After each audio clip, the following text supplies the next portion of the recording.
Ja, mach ich.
Ik vind het koud.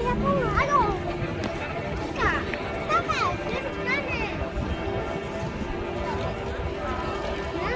Ja. Jetzt komm.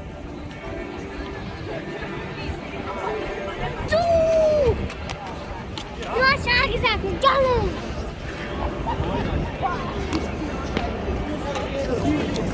Aber nicht vergessen, vor das Spielzeug.